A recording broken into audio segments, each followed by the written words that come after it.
Olá, meu nome é Tânia Barros. A você que está ouvindo pelo podcast ou assistindo vídeo no YouTube, seja muito bem-vindo ao canal Loucos por Biografias.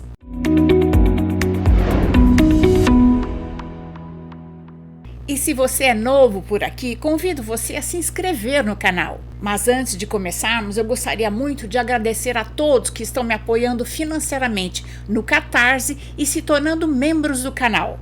E também a todos que estão deixando seus comentários carinhosos, compartilhando as biografias, dando 5 estrelas no Spotify, porque isso ajuda as biografias a chegarem para mais pessoas e o canal a crescer.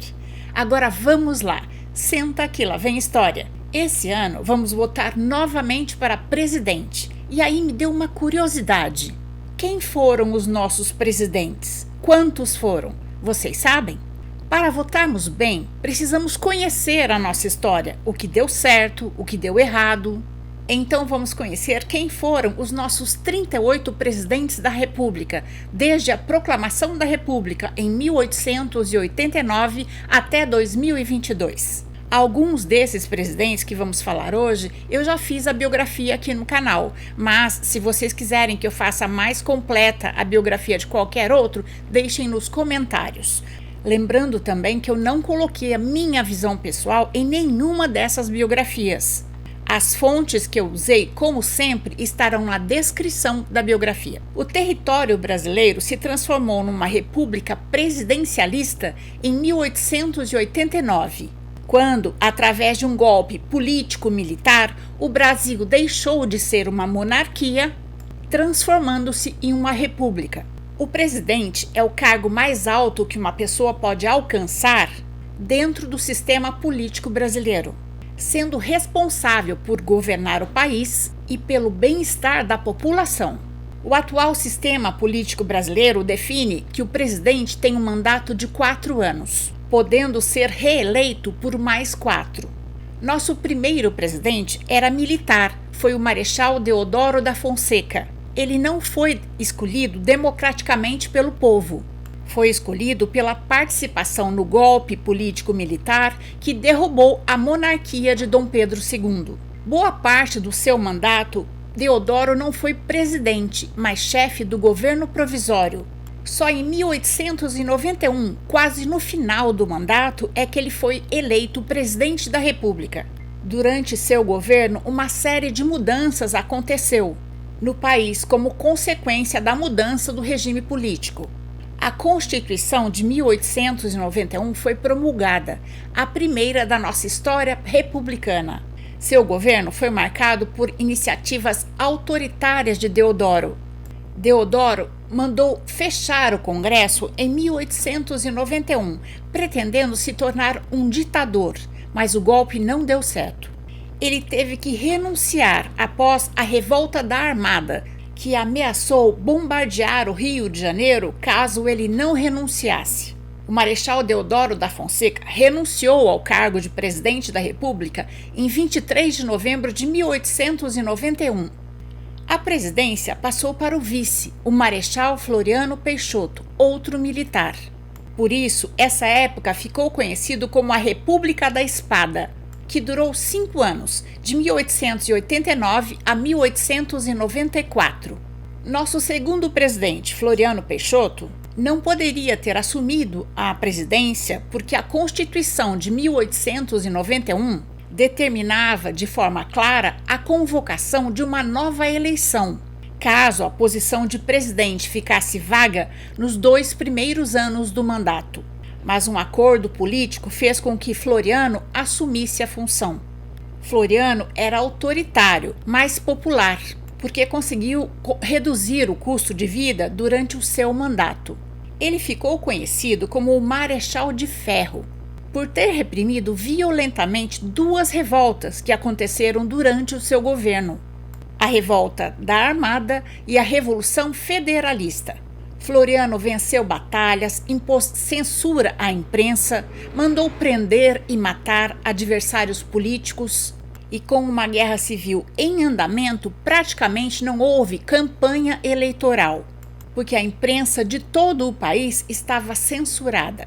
Finalmente aconteceram as eleições e depois de 2 militares no governo e escolhidos indiretamente, nosso terceiro presidente da República, Prudente de Moraes, inaugurou uma nova época da República Brasileira com duplo pioneirismo. Ele foi o primeiro presidente civil e o primeiro presidente eleito por voto popular da nossa história.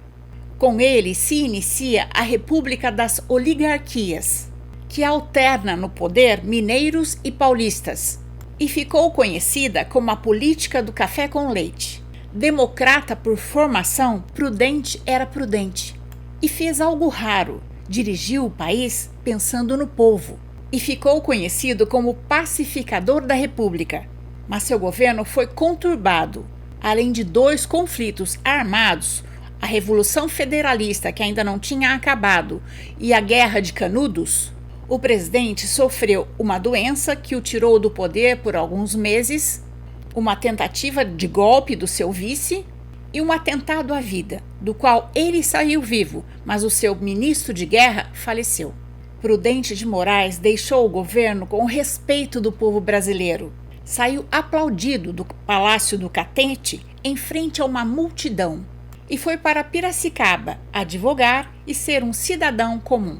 Nosso quarto presidente, o advogado e fazendeiro Campos Salles, representava a oligarquia cafeeira de São Paulo.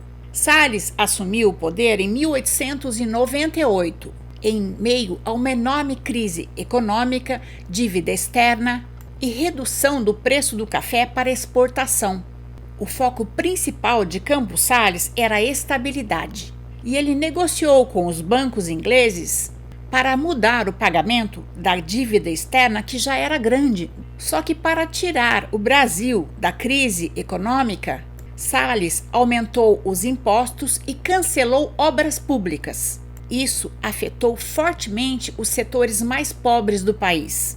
Nosso quinto presidente, Rodrigues Alves, foi o primeiro presidente eleito no século XX e ele também pertencia à elite cafeeira paulista. Alves enfrentou algumas revoltas, mas teve bastante sucesso como presidente. Ele desfrutou de uma economia forte e foi durante o seu mandato que o Acre se tornou parte do Brasil. Rodrigues Alves organizou grandes obras de reurbanização, modernização, saneamento básico na cidade do Rio de Janeiro. Mas, para concluir esses projetos, desalojou populações carentes, resultando nas primeiras favelas do Rio de Janeiro.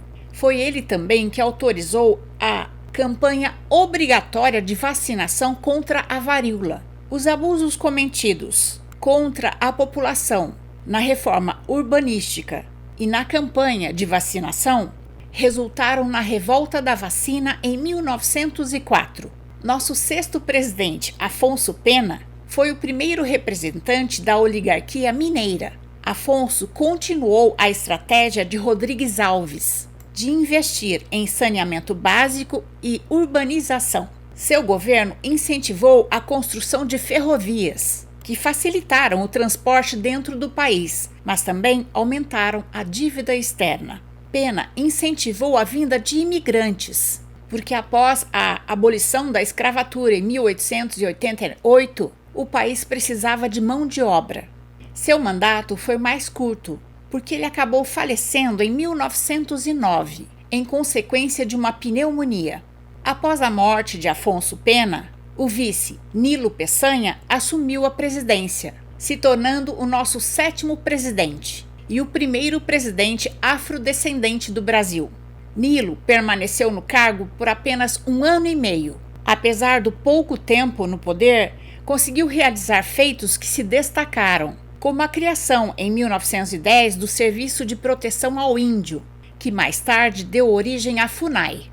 Ele também estimulou o ensino técnico em nosso país, tanto que hoje é o patrono da educação técnico profissionalizante. Além disso, criou o Ministério da Agricultura, Comércio e Indústria. Nosso oitavo presidente foi novamente um militar, o gaúcho Hermes da Fonseca. Ele venceu uma das eleições mais disputadas da Primeira República, derrotando Rui Barbosa.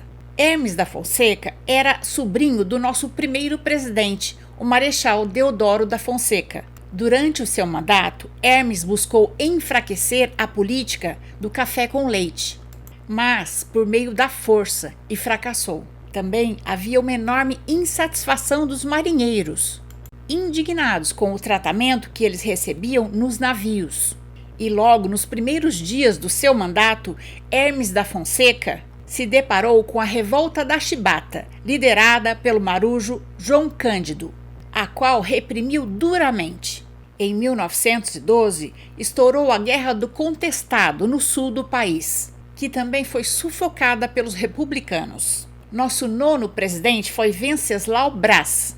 Sua eleição foi resultado dos esforços das oligarquias São Paulo e Minas Gerais para afastar qualquer influência de Hermes da Fonseca no poder. Seu governo foi influenciado por grandes acontecimentos, como a Primeira Guerra Mundial, que estava começando, e como resultado o Brasil teve queda nas vendas do café para o exterior e dificuldade em importar produtos. Assim, Venceslau Braz incentivou a industrialização, focando na exportação e gerando aumento nos preços para os brasileiros.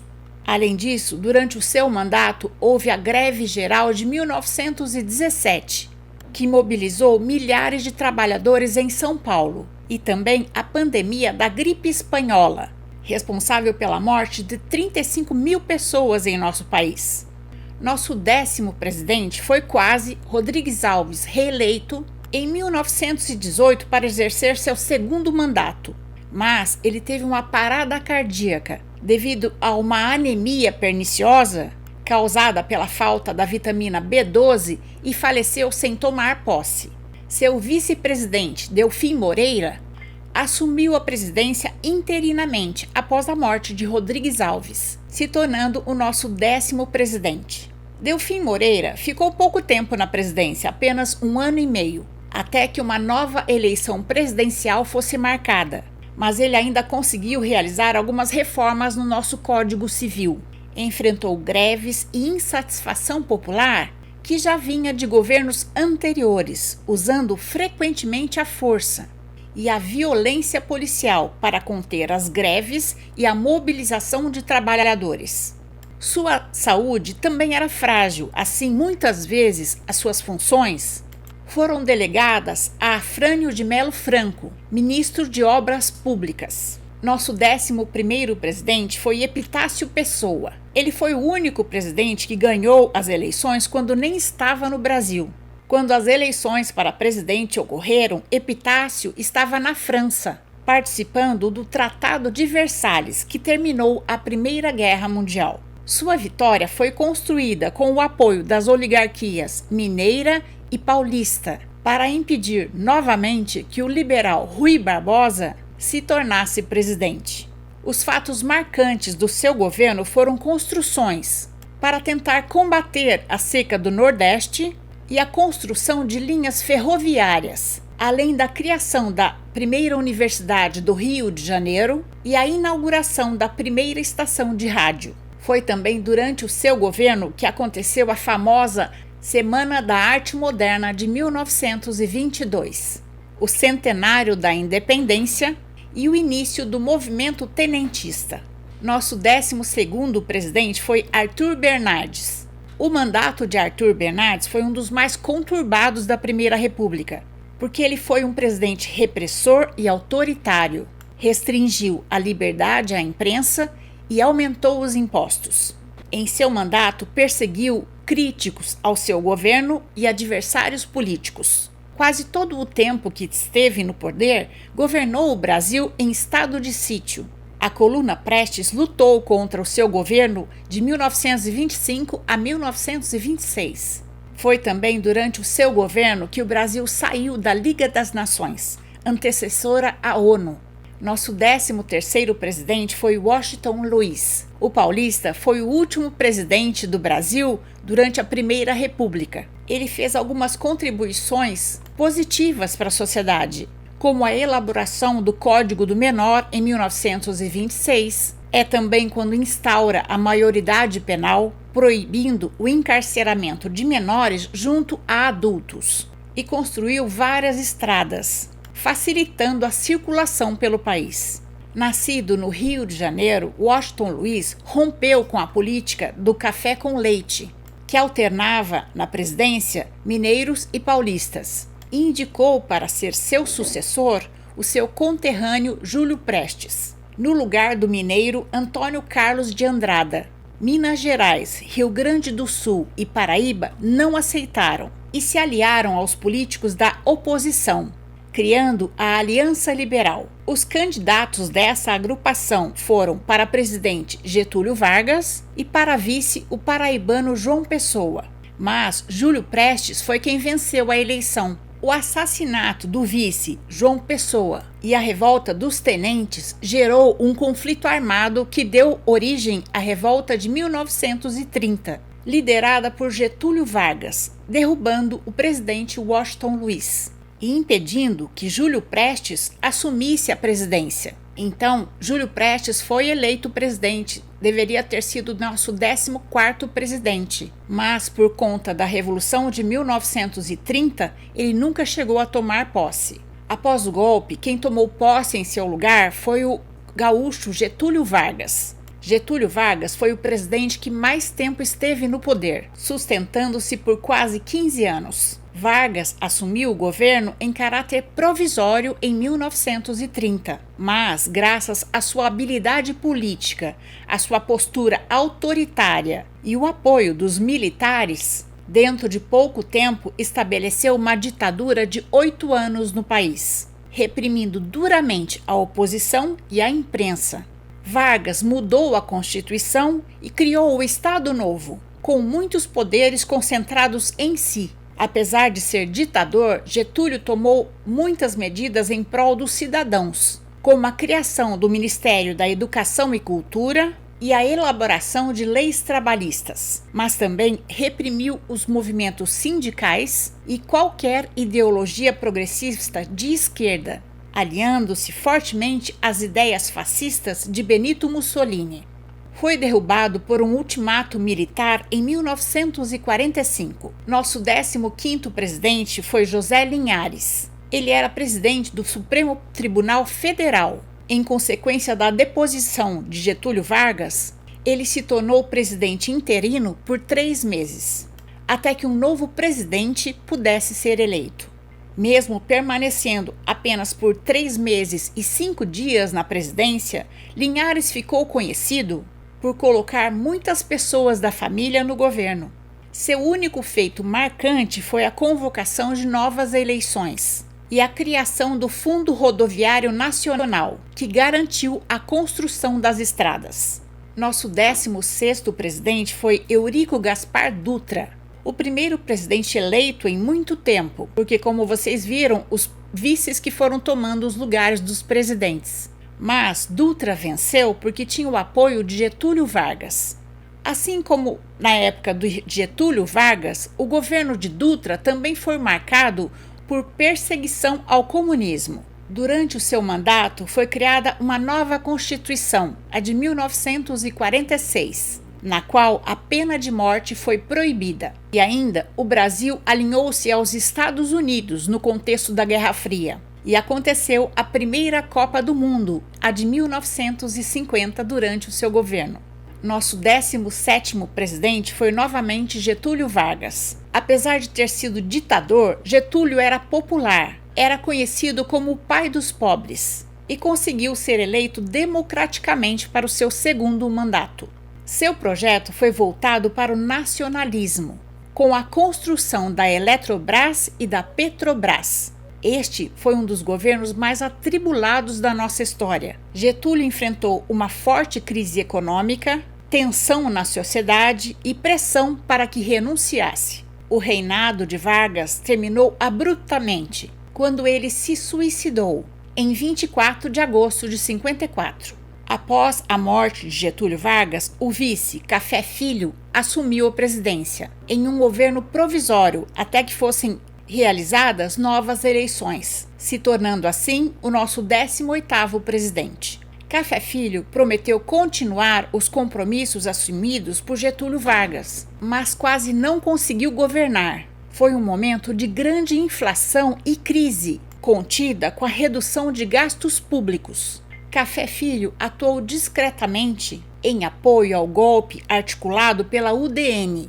contra a posse do presidente eleito Juscelino Kubitschek e João Goulart como vice-presidente, que foram eleitos em 1955. Mas o seu governo não durou muito. Ele teve que ser afastado da presidência em consequência de um AVC, acidente vascular cerebral. Quem assumiu a presidência, se tornando o 19º presidente do Brasil, foi Carlos Luz, porque ele era o presidente da Câmara dos Deputados, mas entrou para a história como o presidente que menos tempo esteve no poder, apenas 3 dias. Isso porque Luz dava sinal de que daria um golpe, não permitindo que Juscelino Kubitschek assumisse a presidência. Assim, o ministro de Guerra, o general Lott, impediu os planos de Carlos Luz. Deu um golpe, no que ficou conhecido como 11 de novembro. O presidente do Senado Federal na época, Nereu Ramos, se tornou o nosso 20º presidente da República, assumindo após a deposição de Carlos Luz, mas esteve no poder também por apenas 81 dias, até a posse de Juscelino Kubitschek. Seu governo foi marcado pelo caos que ainda se sentia após o suicídio de Getúlio Vargas. Aqui termino a primeira parte do resumo dos nossos presidentes da República. Se você gostou, deixe seu like, seu comentário, compartilhe essa biografia com mais brasileiros. E se estiver ouvindo pelo Spotify, dê 5 estrelas, ajude o canal a crescer. Nos vemos na segunda parte. Até lá!